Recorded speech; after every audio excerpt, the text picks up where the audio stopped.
Hey guys, even here we have a couple of very interesting stories for this video. We're gonna start though with something I'm sure you all know about already. Sergio Oliva managed to escape Dubai and he is in LA right now. He posted this and he says, "We did it. Never done this before and got on a plane across the world to hop on the stage right away. I'm stressed, blah blah blah." But here's the thing, guys, I wanted to go right straight into this. I don't want to hop around. I mean, let's be honest, let's be real. I want to be realistic here. Somebody left a comment here when Bison Tries Instagram page posted this, that he's in LA, that he's going to be competing at California Pro tomorrow, and somebody left a comment. It's going to sound like a hater comment, and I don't think it is. It's just a realistic comment. And the guy says, "Why fly that far out to lose to Tonio Burton?" This is what Sergio Oliva looks like right now. This is his latest physique update, and you can see that he's in decent condition. He looks good, especially considering everything, the entire situation, what happened to him, and the fact that he wasn't sure if he's going to be able to compete. He looks good. The conditioning looks good. Arms look big and round and full, also shoulders. Chest and back aren't really his strongest points. Legs, however, should be his strong point, but here they kind of look smaller, downsized than usual. I have no idea why is that. It could be just the angle, the lighting, or something like that. Maybe his legs are going to look humongous on stage. We'll have to wait and see, but let's be realistic. Just like the guy said in a comment, I mean, he isn't right in terms of like why fly out that far to lose. Maybe he just wants to compete, to start doing these shows. Maybe he can actually progress from show to show, have some rebounds in between and just progress, get conditioning better, get fuller and rounder. That can happen when his stress levels go down, when he's finally in US again. Maybe he can progress and get better each show. I'm sure that's going to happen. But as far as winning California Pro, that's not happening. Because Tonio Burton is not satisfied with only one title this year, he wants more. He doesn't care about risking losing his stock, which is something bodybuilders tend to say. When they win a show, they draw back, they wait for the Olympia, because they don't want to risk losing in the next show and then their stock goes down. That's one thing. Either he's willing to risk it, but the other thing is he's probably just so confident that, like, I don't think there's a chance of him losing this show, or I don't know how many shows in a row he can do. And I don't know, I mean, he currently looks better than, I would say, all bodybuilders that are prepping right now. Even including guys like Ian Wallier. I would have to say, this guy looks like a freaking Dexter Jackson. I mean, look at his physique, man. Look at this.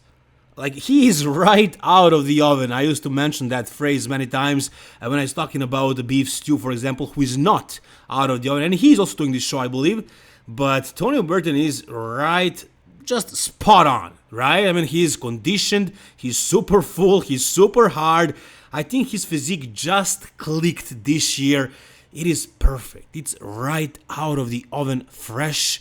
And look at his pose, for example, just like Dexter Jackson, right? I would just love to see a bit thicker hamstrings to look more like Dexter, but like maybe he's even bigger. I mean, frame-wise, they're similar, but I think Tonio could be packing even more muscle. Quads from the front look a lot like Dexter. I would say chest, shoulders, arms, even abs, right? Like the stomach, the midsection looks like Dexter. Like he really reminds me a lot of Dexter. I think Dexter had bigger hamstrings, but that's about it. Like everything else, very, very close, very similar.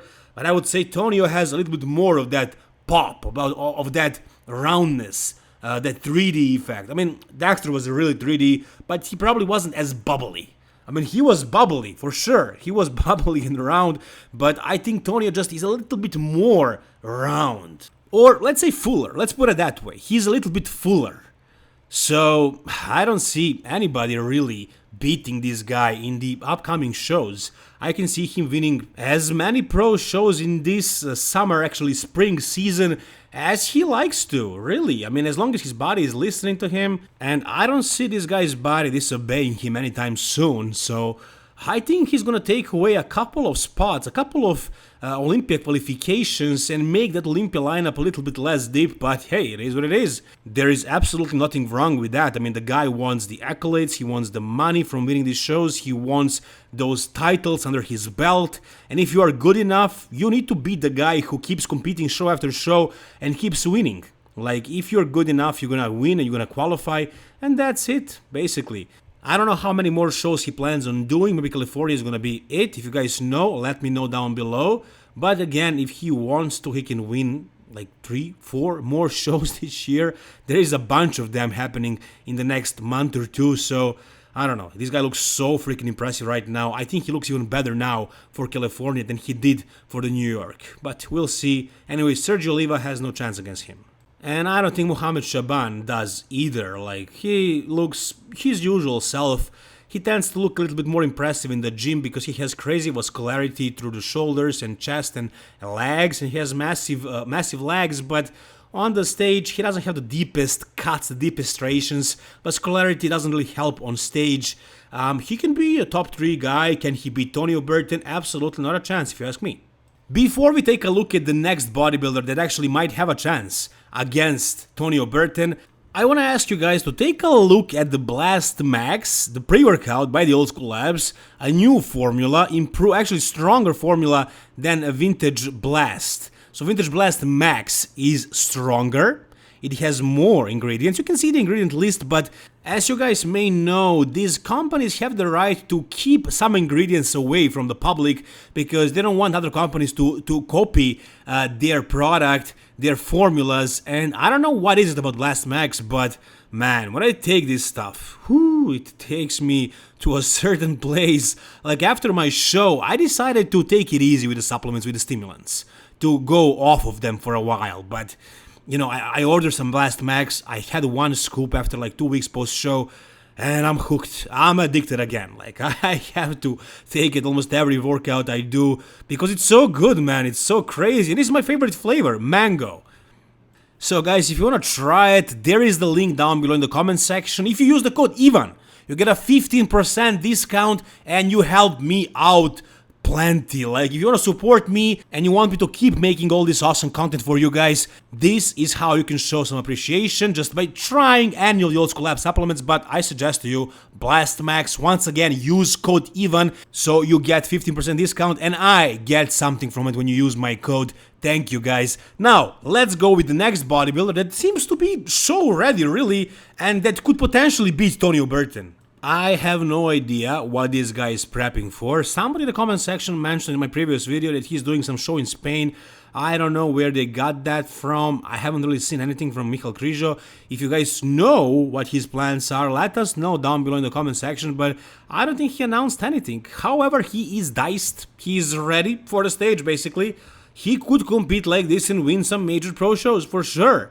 I mean, he was 12th at the Olympia. Tonio Burton was not 12 at the Olympia. Like, I don't know, with his shape right now, he could probably be even probably higher than that. I mean, if he competed last year with that shape at the Olympia, I mean, I would have him in my top 10 at least, top 8 maybe. But as far as Krizo right now, I think he's in his best conditioning ever. I mean, you look at this photo, side tricep, it looks amazing, but take a look at this video as well. Would you guys agree that he never looked this grainy, this gnarly, this freaking condition, this hard? I don't know. I mean, and again, he doesn't tell us which show he's doing.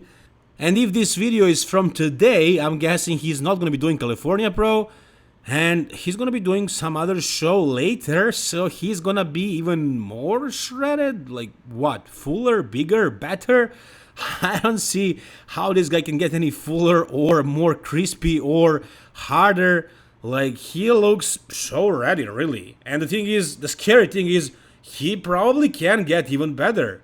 So again, I don't know which show he's doing, but whichever one it is, I'm pretty sure he's winning it. Like, there aren't many guys that are doing shows right now that haven't qualified for the Olympia already. I mean, Andrew Jack is also doing Texas Pro. He's not gonna take a break, unfortunately, which I think he should do, but he isn't gonna. And as you can see right here, Krizo, can he beat Andrew Jack? Is he that good? I don't know. It's gonna be an interesting year. Look at the conditioning here. Look at the shredded arms and shoulders.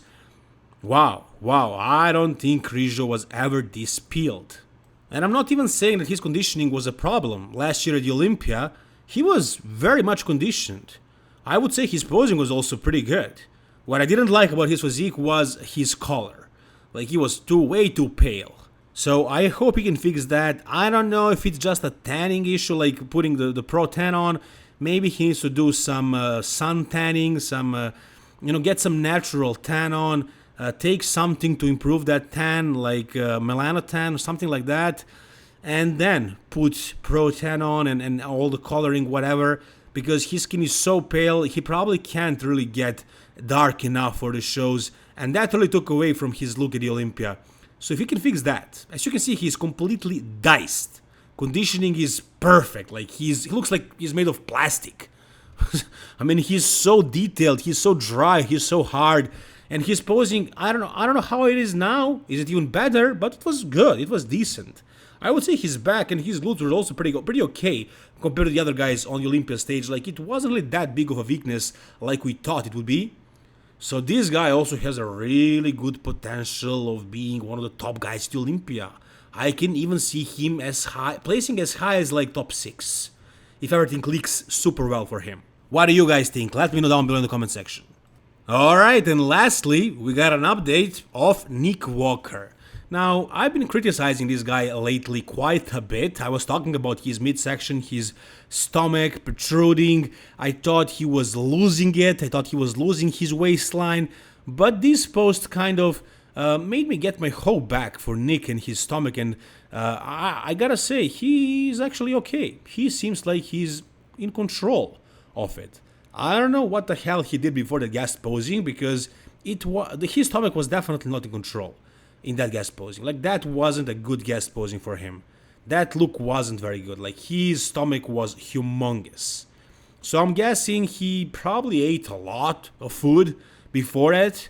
Maybe he had a huge junk meal a night before to carb up. And maybe, let's just assume, maybe he had way too much dairy or way too much wheat or something like that. Something his body can't really digest properly. Like, he had a bunch of ice cream and his stomach was blown out because of that. And then he cleaned out his diet and now his stomach looks pretty much in check. Now, sure, he's in a pose. It's not a video, it's a photo. He could be really trying hard to control it. It doesn't really have to mean much. But here's the caption that is very interesting. He says he's actually his biggest actually for this body fat percent. His biggest and leanest he ever was. As you can see, he's over 280 right now with this conditioning. And conditioning is very good. I'm gonna show you a photo from the back in a second. I also gotta add that these photos were taken from above, from a higher up angle. And that's why his legs are looking a little bit smaller than they would if the photo was taken from a lower angle. And that's why his waist looks smaller and his shoulders look wider, because whoever took the photo lifted the camera a little bit up higher, which is probably something Nick asked them to do, because he knows this is the effect that he's trying to get. Make his shoulders look wider, his waist smaller, by the cost of losing some mass in the legs, which can be a little bit of a problem when he takes the photos from the front, because his quads aren't exactly shaped ideally. But when he takes the photos from the back, he probably tells them to leave the camera even up higher, because his hamstrings and his legs from behind and his glutes are looking super massive, so he doesn't care about losing a little bit ground in those legs. If he makes his waist look smaller and his shoulders and lats wider, he's gotta win. And I don't know how deep you guys are into bodybuilding, into competitive bodybuilding, but this is something bodybuilders actually think of. It is something bodybuilders actually do, believe me. There are a lot of insecurities, a lot of complexes involved in this sport with these bodybuilders, but the perspective is what matters, the way you look at it. I look at it as something funny, as something interesting. When I grow old, I'm gonna talk about these things and I'm gonna have a laugh. Because life is not that serious and bodybuilding is also not that serious. It's just a fun sport, fun little game that we all enjoy. Anyways, Nick looks great, and I gotta say his conditioning is really good. You can see it now in his glutes and his hamstrings and his lower back. Like, for being over 280, wow, that's a really good conditioning. So you could say this is Nick at his biggest ever, right? Same thing here, like his waist size looks normal, it looks fine. I think his arms are in better balance now. I think Matt Jensen took care of that. And as far as his legs, I think they are a little bit better, but you can't really see it because the photo is taken from this angle. But I believe this guy actually has a chance of winning the Olympia as long as his waist size stays in check and as long as the other top guys don't peak as perfectly as they can, and Nick does, as he always pretty much does. And he's gonna go with fullness, so he's gonna be the freakiest guy on that stage this year at the Olympia. So I'm really excited to see that. Whether he wins or not, it's gonna be amazing to see him when he really goes for fullness, for size. That's gonna be a monstrous look. Anyways, guys, if you enjoyed this video, please give it a thumbs up. If you want to show me some love, some support, buy any of the Old School Lab supplements. Thank you guys so much for watching. All the best and bye-bye.